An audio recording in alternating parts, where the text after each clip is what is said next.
Good morning friends. Rudra academy for civil services में आज आपका एक बार फिर से स्वागत है। प्रस्तुत है आपके सामने 20 और 21 अगस्त 2023 के हमारे महत्वपूर्ण करंट अफेयर्स। देखते हैं आज हमारे लिए परीक्षा के दृष्टिकोण से कौन कौन सी खबरें अत्यधिक महत्वपूर्ण रहीं। शुरू करते हैं। पहली खबर आपके सामने है FIFA women's football world cup 2023 के संबंध में। पहली बात कि आपको बता दूं कि इसका आयोजन अभी हाल ही में 20 जुलाई से लेकर के और 20 अगस्त 2023 के मध्य ऑस्ट्रेलिया और न्यूजीलैंड में संयुक्त रूप से किया गया, ठीक है, जिसमें कि कुल 32 टीमों ने हिस्सा लिया। ओके, और जो इसका फाइनल था वो खेला गया ऑस्ट्रेलिया के सिडनी में स्पेन और इंग्लैंड के बीच, जिसमें कि स्पेन की महिला फुटबॉल टीम ने पहली बार ये फीफा महिला विश्व कप का खिताब अपने नाम कर लिया इंग्लैंड की टीम को 1-0 से हरा करके। क्लियर है। और ये इसका मतलब ये है कि इस पूरे मैच के दौरान एकमात्र गोल किया गया और वो भी एकमात्र गोल स्पेन की ओर से ये विजयी गोल किया ओल्गा कार्मोना ने। ठीक है, तो ये नाम आप ध्यान रखिएगा, ठीक है ना। और आपको बता दूं, चूंकि ये फैक्ट जो है ये बड़ा साधारण हो जाएगा, हर जगह आएगा, हर कोई जानेगा, ठीक है, तो कभी कभी ऐसे जो कॉमन फैक्ट हैं उनसे कभी कभी कुछ स्पेसिफिक भी क्वेश्चन निकाल के पूछ लिए जाते हैं, ठीक है। तो यहाँ से स्पेसिफिक क्या हो सकता है, तो आपको बता दूं कि यहाँ पे स्पेन एक्चुअल में स्पेन के नाम से नहीं बल्कि वो ला रोज़ा के नाम से इसकी टीम खेल रही थी, ठीक है ना। और इंग्लैंड की टीम द लियोनेसेस के नाम से खेल रही थी। ओके, तो ला रोज़ा ने यहाँ पे लियोनेसेस को हरा दिया 1-0 से, अर्थात स्पेन की टीम ने इंग्लैंड को 1-0 से हरा करके ये खिताब अपने नाम कर लिया है, ठीक है। और इसमें स्पेन की महिला टीम का नेतृत्व कौन कर रहा था, तो आपको बता दूं इवाना आंद्रेस कर रही थी, जबकि इंग्लैंड की महिला टीम का नेतृत्व कौन कर रहा था, तो यहाँ पे मिली ब्राइट कर रही थी। ओके, और आपको याद होगा कि अभी पिछले ही साल फीफा का मेंस वर्ल्ड कप भी हुआ था, उसमें कौन जीता था, उसमें अर्जेंटीना ने उसमें पिछले साल का फीफा 2022 का मेंस वर्ल्ड कप का खिताब अपने नाम किया था। जबकि यदि हम स्पेन की बात करें तो स्पेन की जो पुरुषों की टीम है उसने फीफा वर्ल्ड कप 2010 में जो हुआ था, कहाँ पर, साउथ अफ्रीका में, उसमें उसने वो खिताब जीता था फाइनल में। और उसके बाद से 13 साल बाद फिर से स्पेन की महिला टीम ने फीफा महिला विश्व कप का खिताब जीत करके अपने नाम कर लिया है, ठीक है ना। और एक और चीज़ महत्वपूर्ण ध्यान रखिएगा कि ये फीफा महिला विश्व कप फुटबॉल का 9वां संस्करण था, ठीक है ना, ये 9th एडिशन था। इसमें आपका प्राइज मनी के रूप में स्पेन की महिला टीम को $4.29 मिलियन इसमें प्राप्त हुए, जबकि बेस्ट प्लेयर का अवार्ड आइताना बोनामाती को गया स्पेन की, जबकि बेस्ट गोलकीपर का अवार्ड मैरी एरेप्स को गया इंग्लैंड की, फेयर प्ले अवार्ड जापान की टीम को गया, जबकि टॉप स्कोरर का अवार्ड किसको गया, हिंता मियाजावा हैं जापान की, इन्होंने कुल 5 गोल किए टूर्नामेंट के दौरान, इनको दिया गया। क्लियर है। और आपको बता दूं कि सबसे ज़्यादा बार फीफा महिला विश्व कप का खिताब किसने अपने नाम किया, किसने जीता है, तो वो यूएसए ने जीता है, ठीक है ना। यूएसए 4 बार इस खिताब को जीत चुका है, 1991 में, 1999 में, 1999 में, 2015 में और 2019 में। इसके अलावा जर्मनी, नॉर्वे, जापान और स्पेन एक एक बार इस खिताब को जीत चुके हैं। क्लियर है। और आपको एक महत्वपूर्ण चीज़ बताऊं कि ये आपकी जो फीफा बॉडी है, जो इस आपका football women's football world cup हो या फिर मेंस फुटबॉल वर्ल्ड कप हो उसका आयोजन करती है, ये एग्जाम में पूछा जाता है कि इसका हेडक्वार्टर कहाँ पे है। तो पहली चीज़ आपको बताऊं कि इसका फुल फॉर्म क्या है, तो इसका फुल फॉर्म है फेडरेशन इंटरनेशनल फुटबॉल एसोसिएशन, ठीक है ना। इंटरनेशनल आपका फ्रांसीसी में मतलब फ्रेंच लैंग्वेज में आपका इंटरनेशनल को इंटरनेशनल बोला जाता है। क्लियर है। तो ये आपका इसका फुल फॉर्म है। और इसका मुख्यालय कहाँ पे है, तो इसका मुख्यालय फ्रांस में नहीं है, ध्यान रखिएगा। इसका मुख्यालय आपका स्विट्जरलैंड के ज्यूरिख शहर में है। कहाँ पे है, स्विट्जरलैंड के ज्यूरिख शहर में है। ओके, और अगला जो फीफा का मेंस फुटबॉल वर्ल्ड कप है जो कि 2026 में होने वाला है, वो भी आपका निर्धारित किया जा चुका है। वो कहाँ पे होगा, यूनाइटेड स्टेट्स, मैक्सिको और कनाडा द्वारा इसका संयुक्त रूप से आयोजन किया जाएगा। और आपको बता दूं यहाँ पे स्पेन की चर्चा हुई है, तो स्पेन से एग्जाम में पूछे जाने वाले कुछ महत्वपूर्ण आपको तथ्य बता दूं। जैसे कि पहली चीज़, स्पेन आपका जानते हैं आप सब कि ये एक यूरोप की कंट्री है जो कि भूमध्य सागर और उत्तरी अटलांटिक महासागर से लगी हुई है, ठीक है। और ये जो आपको दिख रहा है ये एक्चुअल में यूरोप का आइबेरिया पेनिनसुला है, डैट मीन्स आइबेरिया प्रायद्वीप है, ठीक है। तो यानी स्पेन जो है वो यूरोप के आइबेरिया प्रायद्वीप का भाग है, ठीक है ना। वो स्पेन यूरोप के आइबेरिया प्रायद्वीप में स्थित है। और आपसे एग्जाम में पूछा जाए कि आइबेरिया प्रायद्वीप में कौन कौन से देश स्थित हैं, तो वो आपका पुर्तगाल और स्पेन, ठीक है ना, ये आप ध्यान रखिएगा, ठीक है। राजधानी इसकी क्या है स्पेन की, मैड्रिड है। और ये जो मैड्रिड है ये एग्जाम में पूछा जाता है, स्वतंत्र रूप से भी पूछा जाता है कि मेसेटा का पठार कहाँ स्थित है, तो मेसेटा का पठार आपका स्पेन में स्थित है और ये जो आपकी मैड्रिड राजधानी है इसकी, ये एक्चुअल में मेसेटा के पठार पर ही स्थित है। ठीक है, फिर आपका एग्जाम में पूछा जाता है कि मैड्रिड किस नदी के किनारे स्थित है, तो ये भी ध्यान रखिएगा। मैड्रिड आपकी मैनजेनरेस नदी के किनारे स्थित है, MANZANARES, मैनजेनरेस रिवर के किनारे स्पेन की राजधानी मैड्रिड स्थित है। क्लियर है। और मैड्रिड में एक इंपॉर्टेंट ऑर्गेनाइजेशन उसका हेडक्वार्टर है, बता दूं आपको, वो भी एग्जाम में कई बार पूछा गया है, वर्ल्ड टूरिज्म ऑर्गेनाइजेशन, अर्थात विश्व पर्यटन संगठन का मुख्यालय कहाँ पे है, तो ये भी ध्यान रखिएगा मैड्रिड में है। क्लियर है। आगे बढ़ते हैं। अगली खबर आपके सामने है, भारतीय वायुसेना ने अभी हाल ही में एक स्वदेशी हैवी ड्रॉप सिस्टम P7 का सफल परीक्षण किया है IL-76 कार्गो विमान से। ठीक है, ये जो दिख रहा है यही आपका हमारा स्वदेशी हैवी ड्रॉप सिस्टम है। देखिए दरअसल होता क्या है कि जब भी कभी मान लीजिए या तो युद्ध हो या फिर किसी भी ऐसी परिस्थिति में हमारी सेना कुछ दुर्गम इलाकों में भी रहती है जहाँ पे आसानी से सामान नहीं पहुँच पाता और भारी भरकम सामान तो स्पेशली नहीं पहुँच पाता, तो उसके लिए ये जो आपका हैवी ड्रॉप सिस्टम है इसको डिजाइन किया गया है, इसका सफल परीक्षण किया गया। किसने इसको डिजाइन किया, तो ये भी पहले आपको बता दूं कि इसको डिजाइन किया है DRDO की ही एक रिसर्च एंड डेवलपमेंट इसकी बॉडी है जिसका नाम है aerial delivery research and development establishment, जो कि आगरा में स्थित है, तो ये भी आपसे पूछा जा सकता है। ठीक है ना, इसने इसको डिजाइन किया है और लार्सन एंड ट्रूबो इसको निर्मित कर रहा है। ठीक है ना, इस हैवी ड्रॉप सिस्टम को। ठीक, तो इसके जरिए किया क्या जाएगा कि इसमें कार्गो प्लेन की मदद से जो हमारे सैनिक वाहन है, भारी जो वाहन है या गोला बारूद है या फिर जो भी दूसरे इक्विपमेंट हैं, उनको कार्गो प्लेन की मदद से एक लोकेशन से दूसरे लोकेशन पर ड्रॉप किया जा सकता है। ठीक है ना, इसमें जो आपको नीचे दिख रहा है ये देखिए, ये आपका नीचे बेस जो बना हुआ है इसी में आपका वाहन वगैरह सारे के सारे जो भी इक्विपमेंट्स है वो रख दिए जाएंगे। फिर आपका कार्गो प्लेन इसको लेकर के उड़ेगा और जहाँ पर भी इसको ड्रॉप करना है वहाँ छोड़ देगा। फिर ये आपका जो पैराशूट्स दिख रहा है ना, इसमें बेसिकली ये 5 पैराशूट्स के ही आधार पे ये बनाया गया है। ठीक है ना, उसी की मदद से बनाया गया है। तो इसमें पैराशूट खुल जाएंगे और वहाँ पर लोकेशन पे ये चीज़ ड्रॉप हो जाएगी। क्लियर है। तो इसके जरिए चाहे मैदान हो, चाहे कोई रेगिस्तानी इलाका हो, चाहे कोई भी ऊंचाई वाले क्षेत्र हो, वहाँ पर आसानी से कोई भी इक्विपमेंट, कुछ भी आपका कोई सैनिक वाहन वगैरह सब कुछ आसानी से पहुँचाया जा सकता है। ठीक है, और ये चीज़ ध्यान रखिएगा कि ये कुल 7000 kg वजन टन या फिर 60 टन, इसीलिए इसमें P7 लिखा है। ठीक है, ये 60 टन वजन ले जा सकने में ये सक्षम होगा। ये हमारा कंप्लीटली इंडिजिनस रूप से develop heavy drop system. Okay, आगे बढ़ते हैं।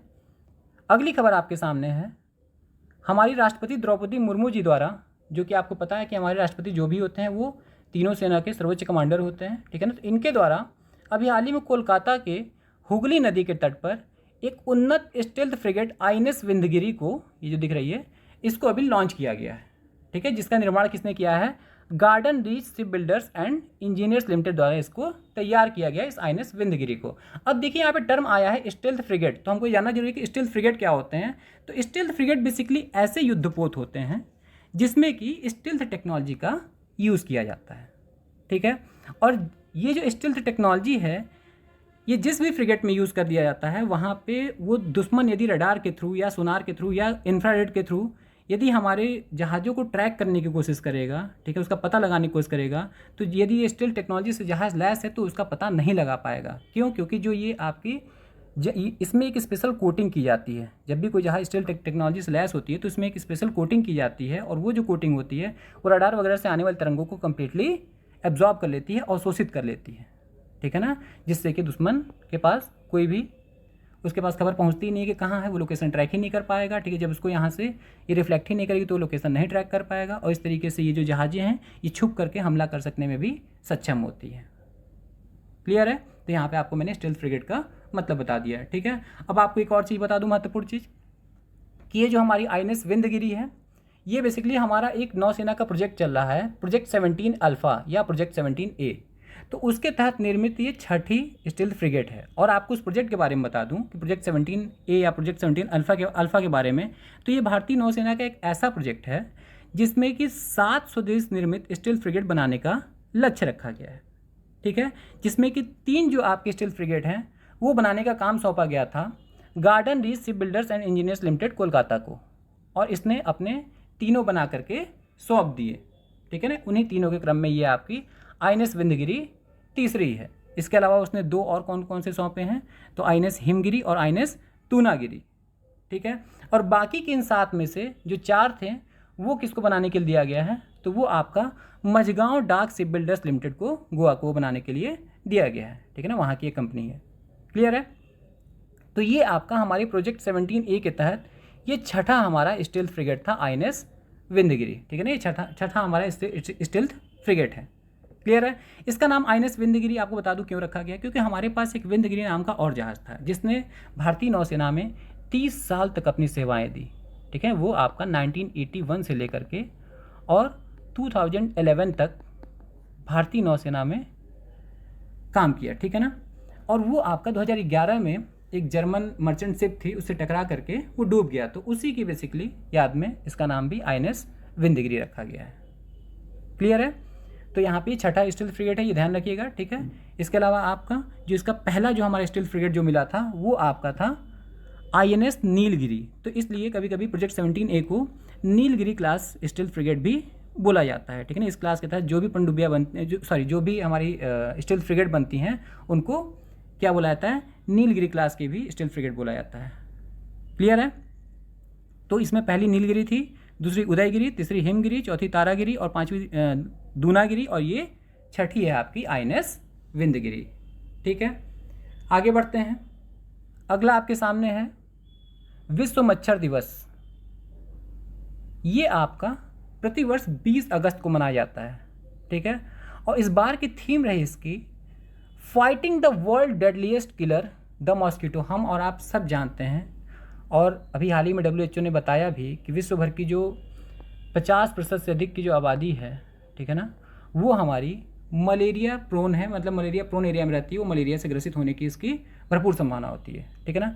तो मच्छर से होने वाली अनेकों ऐसी बीमारियां हैं जो कि जानलेवा भी होती हैं, ठीक है ना, और समय समय पे ये पनपती भी हैं, ठीक है ना। जैसे कि आपका भी बारिश का सीजन था, तो उस समय आपका डेंगू बहुत तेज़ी से स्प्रेड करता है, ठीक है। मलेरिया, चिकनगुनिया, फाइलेरिया, ये सब मच्छरों से होने वाली बीमारियां हैं, ठीक। तो कौन कौन सी बीमारियां मच्छरों से होती है, एग्जाम में जनरली हर बार देखिए तो पूछ ही लिया जाता है, ठीक। तो आपको बता दूं 4 महत्वपूर्ण बीमारियां हैं। पहली है मलेरिया, ये आपकी प्रोटोजोआ से होने वाली बीमारी है, ठीक है ना। इसका वाहक कौन है, ये प्रोटोजोआ हमारे शरीर में इंजेक्ट किसके थ्रू किया जाता है, तो ये मादा एनोफिलीज मच्छर के थ्रू किया जाता है। और यहीं पर आपको बता दूँ कि ये जो आपका विश्व मलेरिया दिवस 20 अगस्त को मनाया जाता है, ये क्यों 20 अगस्त को मनाया जाता है, क्योंकि यही वो दिन है जब 1897 में एक बहुत ही प्रसिद्ध नाम है, पूछा जा सकता है एग्ज़ाम में, रोनाल्ड रॉस लिख लीजिएगा इसको, ठीक है ना। इन्होंने ही पहली बार, एक ब्रिटिश डॉक्टर थे, भारत में ही ये जन्मे, ठीक है। इनके माता पिता भारत में ही ब्रिटिश अधिकारी थे, उन्होंने सेवाएं दी, ठीक है। तो इन्होंने पहली बार, रोनाल्ड रॉस ने ये खोज किया था कि जो मलेरिया का प्रोटोजोआ है वो बेसिकली मादा एनोफिलीज मच्छरों में ही के ही थ्रू ये फैलता है, ठीक है ना। कौन सा प्रोटोजोआ, प्लाज्मोडियम। मलेरिया किससे होता है, किस प्रोटोजोआ कार्ड होता है, तो प्लाज्मोडियम प्रोटोजोआ से होता है। तो इन्होंने पहली बार बताया था कि ये जो आपका प्लाज्मोडियम जो प्रोटोजोआ है ये एनोफिलीज मच्छरों में ही, मादा एनोफिलीज मच्छरों में ही पाया जाता है, ठीक है। तो उन्हीं की याद में आपका प्रतिवर्ष, और मच्छर से होने वाली बीमारियों के प्रति जागरूकता फैलाने के लिए प्रतिवर्ष 20 अगस्त को विश्व मच्छर दिवस अर्थात वर्ल्ड मॉस्किटो डे के रूप में मनाया जाता है, ठीक है। दूसरी आपकी बीमारी है डेंगू, जो कि किससे होती है आप सब जानते हैं, डेंगू वायरस से होती है, जिसका वाहक कौन होता है, तो ये एडिज एजिप्टी मच्छर, ठीक है, और एल्बोपिक्टस मच्छर होता है। जबकि आपकी तीसरी बीमारी है चिकनगुनिया, ये किससे होती है, ये आपकी चिकनगुनिया वायरस से ही होती है, और ये भी आपकी एडिज एजिप्टी मच्छर से ही वही इसका वाहक होता है, ठीक है। चौथी बीमारी है आपकी, कुछ दिन पहले आपको डिस्कस किया था, फाइलेरिया, ठीक है ना। और जो फाइलेरिया है ये बेसिकली किससे होता है, ये क्यूलेक्स नाम के मच्छरों से होने वाली बीमारी है, ठीक है ना। और ये आपका वो जो मच्छर होते हैं वो फाइलेरिया में, ये क्रीमी जन्य रोग है, वार्म से होती है, वो वार्म ये इंजेक्ट कर देते हैं हमारे शरीर में, ठीक है, जिससे हमारी की लिम्फ जो होती है, लसिका तंत्र जो होता है वो प्रभावित हो जाता है। क्लियर है। तो यहाँ से कोई भी प्रश्न यदि एग्जाम में आता है तो आप गलत नहीं करेंगे। आगे बढ़ते हैं। अगली खबर आपके सामने है GI टैग से संबंधित। बता दूं आपको कि अभी हाल ही में तमिलनाडु के कन्याकुमारी के मैटी केले को, ये जो दिख रहा है यही वो केला है, छोटा छोटा प्यारा सा, इस केले को GI टैग दिया गया है और इसे बेबी बनाना भी बोला जाता है, ठीक है। क्यों, क्योंकि बहुत छोटा होता है ये, ठीक है, लगभग 2.5 से 3 सेंटीमीटर तक का ही ये केला ही होता है, ठीक है। और इसको GI टैग मिला है इसके यूनिक, इसके एकदम डिफरेंट इसका जो फ्रेगनेंस है उसके, और इसके शहद जैसे इसके स्वाद के कारण, ठीक है, तो ये ध्यान रखिएगा। और इसमें ये जो फ्रेगनेंस और ये जो स्वाद है, ये बेसिकली यहाँ की तमिलनाडु की इस एरिया की जहाँ पे ये होता है आपका, ठीक है, ये बेसिकली दक्षिण के त्रावणकोर की पहाड़ियों में खासतौर पे ये उगाया जाता है। वहाँ पे नागरकोइल एक जगह है वहाँ पर, ठीक है ना। तो वहाँ की जो यूनिक जलवायु है और वहाँ की जो मिट्टी है यूनिक, वही इस केले को इस तरीके से फलने फूलने में मदद करती है, ठीक है। तो इसको आपका ध्यान रखिएगा। मैटी केला कहाँ का है? तमिलनाडु का, इसको जीआई टैग दिया गया है। इसके अलावा 2 और उत्पादों को दिया गया है तमिलनाडु के, वो हैं आपके चेद्दी बुट्टा साड़ी है, ठीक है, ये आपको दिख रही है यहाँ पे, ये भी यूनिक है, यूनिक इसका डिजाइन और यूनिक इसका कपड़ा है, ठीक है ना। और दूसरा आपका है जडेरी नमकट्टी। ये क्या है? तो आपको दिख रहा है जडेरी नमकट्टी, ये बेसिकली एक मिट्टी होती है, ठीक है, जो कि आपका यहीं पे तमिलनाडु में एक स्पेसिफिक स्थान पर पाई जाती है, ठीक। यहाँ पे एक जगह है तिरुमलाई करके, ठीक है, तो वहीं पे पाई जाती है। और इस मिट्टी के, ये मिट्टी वहाँ से लाई जाती है आपका जडेरी नामक गांव में, ठीक है ना। और वहाँ के किसान इससे ये छोटी छोटी आप मिट्टी की जो छड़े देख रहे हैं वो बनाते हैं। और ये जो छड़े होती हैं इनको सुखा करके, बारीक पीस करके सुखा करके और इनको भेज दिया जाता है मंदिरों वगैरह में। और मंदिरों में ये देवताओं की मूर्तियों पर या तिलक के रूप में आप यहाँ पे देख रहे हैं, ठीक है ना, या वहाँ पे हाथियों की वगैरह पूजा वगैरह की जाती है तो हाथियों पर ये मिट्टी लगाई जाती है, ठीक है। तो आप ध्यान रखिएगा तीनों प्रोडक्ट जिनको कि हाल ही में जीआई टैग प्राप्त हुआ, ओके। और अंतिम खबर है आपके सामने, महाराष्ट्र सरकार द्वारा अपने पहले उद्योग रत्न पुरस्कार से सम्मानित किया गया है रतन टाटा जी को, ठीक है ना। ये उद्योगपति रतन टाटा जी, इनको महाराष्ट्र सरकार द्वारा अपने पहले उद्योग रत्न पुरस्कार से, तो एग्जाम में पूछा जा सकता है कि हाल ही में रतन टाटा को पहली बार उद्योग रत्न पुरस्कार से किस सरकार द्वारा सम्मानित किया गया? तो महाराष्ट्र सरकार द्वारा सम्मानित किया गया, ठीक है। और महाराष्ट्र सरकार ने इनको महाराष्ट्र के विकास में अपनी महत्वपूर्ण भूमिका को निभाने के लिए पुरस्कार दिया है, ठीक है। इसके अलावा एक और चीज़ आपको बता दूं कि इसी साल अप्रैल महीने में रतन टाटा को ऑस्ट्रेलिया का सर्वोच्च नागरिक सम्मान दिया गया था, ऑर्डर ऑफ द ऑस्ट्रेलिया से इनको सम्मानित किया गया था, ठीक है फ्रेंड्स। तो कोई डाउट हो तो आप कमेंट बॉक्स में ज़रूर पूछिएगा। इसके अलावा वीडियो अच्छी लगे तो प्लीज़ इसको लाइक करिएगा, अपने दोस्तों और मित्रों तक शेयर करिएगा, और यदि आपने चैनल को सब्सक्राइब नहीं किया हो तो सब्सक्राइब करना ना भूलिएगा। Thank you for watching this video. Thank you.